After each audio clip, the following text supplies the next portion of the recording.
Welcome to the Balancing Life's Issues podcast, a show designed to share views and opinions around the idea of work-life balance with your host, Wendy Woolner. I think it's a great idea, and there's an enormous change taking place from the time that I graduated from college till today. That's my mom. She's 87. She's voted in 17 presidential elections. And as we recognize Women's History Month, I want to start with her because I'm feeling frustrated. We've taken steps backwards recently, some big ones. And I know my mother thinks that this month is important, but I need to know why. When I graduated from college, we went to get a Mrs. degree to get married. That was something we hated. Wait, what? I had to do some Googling to figure out what she was talking about. And there it is.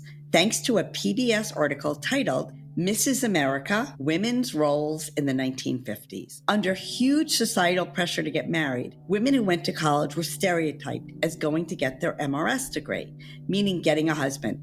That is how society viewed women in college. But we didn't have a lot of opportunities. First thing I did when I graduated from college was go to secretarial school, learn how to type, because that was a very big job that you could get. Everybody was looking for a secretary, and you had to know how fast you could type. Even with a college degree, we're all aware that women were forced into roles at that time as my mother was becoming one. It's hard to hear her say that, though. That was going to be our final place in life, just being home, being a mom. It's sad knowing that such wonderful people like my mom felt so stuck at that time. And it's interesting and encouraging to recognize how far we've come. We have a long way to go. We had, I thought, a very qualified lady for president, and I was sure she would win, and she didn't. And I think one of the main reasons is, again, because she was a woman.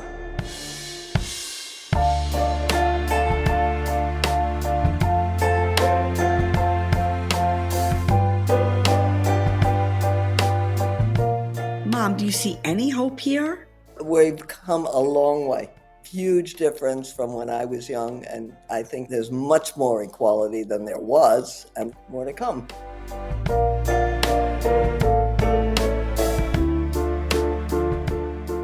As we started to talk about the message we wanted to deliver for Women's History Month, it's no surprise that there's a lot of information out there. This one from mom.com, though, really resonated with me. The contributions of women throughout the years have gone unappreciated and forgotten. But each year in March, Women's History Month is a time for reflection, appreciation, and celebration. Women's History Month is an important time to recognize contributions, both large and small, that have changed our lives for the better. Inspiration is contagious. And this year, the theme for Women's History Month is celebrating women who tell our stories. So today, we're hearing from women who've inspired me through their stories. We've already heard from my mom, Monica, who travels with me everywhere I go.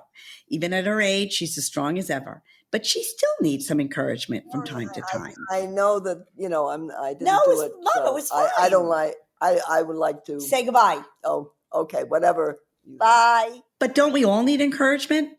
And that's why I've invited someone I admire, Amy Siskind, to share her words for Women's History Month with you today. Amy is a defender of democracy, best known as the author of The Weekly List, the president of The New Agenda, a non-for-profit dedicated to the advancement of women.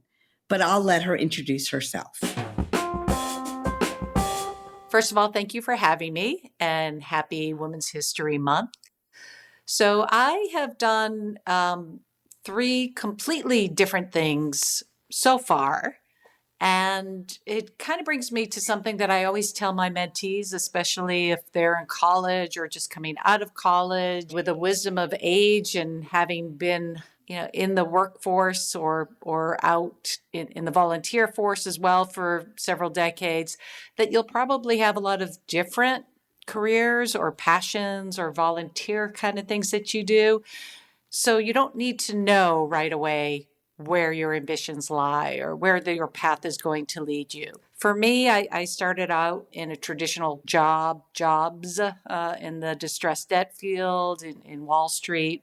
I left Wall Street in 2006, and since then, I guess I've been giving back in various ways. I'm a big believer in learn, earn, return. I co-founded a national women's organization that I still run and is still very much a part and focus of what I do. And in 2016, which is what many folks know me for, I got very involved in saving our democracy at a project called the Weekly List that got me even more involved in politics than I had been. So, three completely different things, and see where life takes me next. I love it. And I think takeaway number one is that idea of learn, earn, and return, which Yes. is such a great lesson. So, this year's theme of Women's History Month is really celebrating women who tell our stories. Who should we know about? Oh boy. I think that you can find heroines in any field that you're in. And I personally feel like you should reach out to people that have part of what they've done that is of interest to you, if they're still alive. I mean, I use that as an example because my North Star has always been Eleanor Roosevelt, because my mother was from a different generation. I grew up always hearing stories about Eleanor, but whatever career field that I have been in, I've always looked to women that are in that field that I can sort of aspire to, look at their path, understand that they've made mistakes, that nothing for any women that you know, are reading about ever went smoothly. The number of names that I have met of amazing women, because I'm 57 at this point, and I've done so many events and met so many amazing women over the decades. I don't even want to start to name people. But I would just say if there's a particular field that you're interested in, to read up about people, read up about their journey. And as you do so, you'll learn that nothing ever came easy to anyone. I'll go back to Eleanor Roosevelt, my North Star. She lost her mother, she lost her father before she was 11. She was raised by her grandmother. She had a really tough go of it early in life. She was born in an era that 50 years later, she would probably be our first woman president, and that it's really important to put in the work, put in the grit, be resilient, fail, pick yourself up, and keep going. I love that, because how do we pick ourselves back up? I have the mantra of Eleanor Roosevelt: nobody can make you feel inferior without your consent. Yes. I think one thing is interesting is that we're all sort of wondering, if we take a journey through your career, and you mentioned Eleanor Roosevelt, have women really made progress? So the organization I found, the New Agenda, I found it in 2008, and it was as a result of observing the sexism and the misogyny in the 2008 election, which is when Hillary first ran for president. And I feel like because of what happened to her, a lot of grassroots efforts came about because of Hillary's historic first run. Things seemed to get better. Women's representation improved. There was real watchdogs of any sexism and misogyny in the media, in the workplace, to the point where I thought to myself, gee, Hillary's going to win in 2016, and then I can pack it all up and consider a job done. Obviously, that didn't happen. But what I've observed since 2016, first of all, we lived through some really tough years. But my observation of what happens in traumatic times is we tend to, as women, fight others' battles and put ourselves last. It's sort of what we're socialized to do. And I feel like over the past 6-7 years, we've slipped backwards again. That a lot of the progress that we were making has been sidelined, that the whole focus within corporations, within any field you're looking at, we made great strides and then we kind of went sideways. And now I'm concerned we're even going backwards. It's really hard work, and it's really hard for women to put women first. And I think we're really bad at it. So I hear the second call to action is for women to own that and say, wait a minute, I matter. Yes. Now, a young person or a middle age or any age comes to you and says, look, Amy, I'm super ambitious. I want to really get to the top, but I'm being labeled. What would you say to that person who is really ambitious, directive, assertive? Where are we on the conversation of to be ambitious is perfectly fine for a woman and more acceptable today?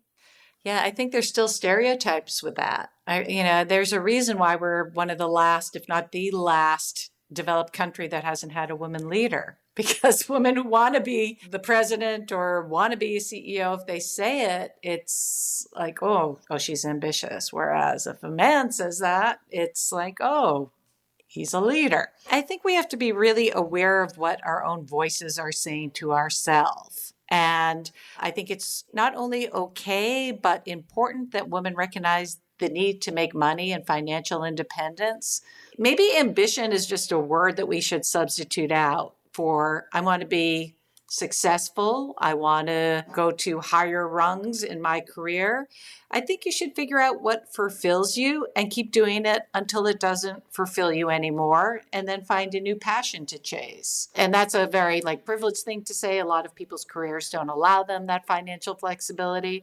But if you're in a place and you've done it and it's just not bringing you joy, there are plenty of career fields that you can try that make sense to pivot and speak to mentors and reach out to people in different career fields and listen out to what they went through, listen out about the possibilities of doing something different. So I kind of hear this third call to action about be a little brave, be a little courageous, take some risks when you can. We're not just jumping in. We're going to be careful and mindful and make a plan. As CEO of a work-life balance company, where are you on the whole work-life balance controversy that by the way, I've been doing it 30 years. It's still as controversial then, now. So what's your take on it?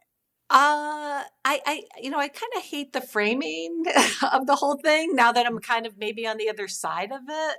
Some of the things that I did were not well constructed choices that I gave a lot of thought to. It was just at the time situations presented themselves. Like when I left Wall Street in 2006, so I was 40. I didn't have a grand plan that I was going to leave Wall Street. It kind of gradually happened. My kids were in first and fourth grade. I tried to cut back to working 3 days a week, but it was just something that happened at work when I went away on August vacation. I had a really bad experience before I left for vacation. And when it came time to come back, I was like, you know what? I'm not going back. So it wasn't in retrospect the way I would do things now in my 50s. It wasn't this well thought out plan. Sometimes you have to just believe in the signs in life and go with it. I just have to say this truism, also being on the other side and having raised 2 children. I think this is something that all genders face. And I don't think there's a right or wrong answer that fits all. I think people who stay at home with their kids really miss having worked. Each side has a view of how hard it is for the other. And again, there's no right way. I always joke, like when I stopped working on Wall Street, one of the things that I did is I got involved with our local PTA. And I always joke, if you think it's hard being a Wall Street trader, you haven't volunteered for the PTA. Totally, yeah. I think the grass is always greener on the other side. Go with your gut. I think, one thing for we as women have really good gut instinct. Be patient and sit with things. Don't replay things in your mind at night. Just sit with it and go with it and just keep moving forward. I love that. But, how would you mentor or answer a question that we're seeing come up more and more, that you're working in the workplace, you're a young woman, and you want to have conversations about policies and government today. How do you talk about progressive policies in an appropriate workplace? And obviously the elephant in the room that we're always talking about today is Roe versus Wade. How do we have tough conversations as a young woman in corporate America? I guess I've been through it all. And I would just say this might not be what you were wanting me to say, but it might be good to leave that stuff at home. That there's like a place for your passions and your politics, and those are at lunchtime, on weekends, with your friends at night, with your Facebook pages, whatever it is. I think at work, and this might not even have been the case 20 years ago when I was working, or 25 years ago, we could joke about it and people could give me a hard time. So there are real implications of politics at work. And I think now things are just much worse. No, I think that's a great perspective, Amy, and I appreciate you being honest and vulnerable and saying maybe we can't. So I think I had the perfect last question for you, Amy. So I'm listening, and maybe I have a young daughter, or maybe I'm a younger listener, and I'm thinking, I'd like to hear, why should I run? People like me don't want to run because of the system as it is, but that's exactly what's wrong with the system. right? We attract people that have no ethics, no scruples, that just care about power. The list is long. And listen, I have a lot of politicians in my backyard, and I've got to know them a lot. And unfortunately, some of them are great, and a lot of them should not be in public office, that really are about their own fame, about themselves and their social media following or whatever else, and not about what's good for their constituents. So when you find someone who is just like good, basic, bread and butter politician, like Sharice Davids, the first time she ran, she's the first LGBTQ member of Congress from Kansas. She's Indian American. She's from a single mom home, came from nothing, lifted herself up. I'd like to see more people like Sharice, who really just does, she doesn't get involved in the hubbub. You don't hear about her on social media. She's not on MSNBC every week. She goes back to Kansas and she meets with her constituents and does the work. Real change comes in Washington, and real change comes local. And if you get into that career, you can have a real impact. If you surround yourself by women's organizations, they will help you. They will have your back. But it's super important, and we've gone backwards here or sideways, that women's voices are in the mix for all of the issues we care about. So I'm somebody, if you do decide to get to politics, reach out to me and I'm happy to help you. There are many groups of, that support women once they get into politics.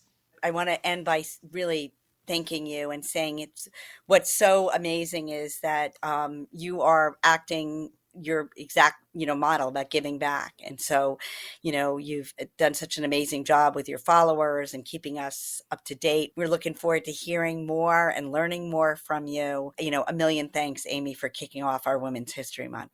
I'll end with one closing thought. I know a lot of women have trepidation of reaching out to people for help, but I really consider my greatest accomplishments the young women and some young men who have been my mentees, who have gone on to do great things, who still reach out to me when they're not sure about this step or that step. And I have scores of mentees now, maybe hundreds, and watching them grow and do great things. So just know that if you're reaching out to someone to ask for an hour of their time, ask them for coffee or whatever, or to speak with you on Zoom, that they get a lot out of it too. So avail yourself of mentors, especially women mentors, and ask for advice and ask for help and stay in touch with them.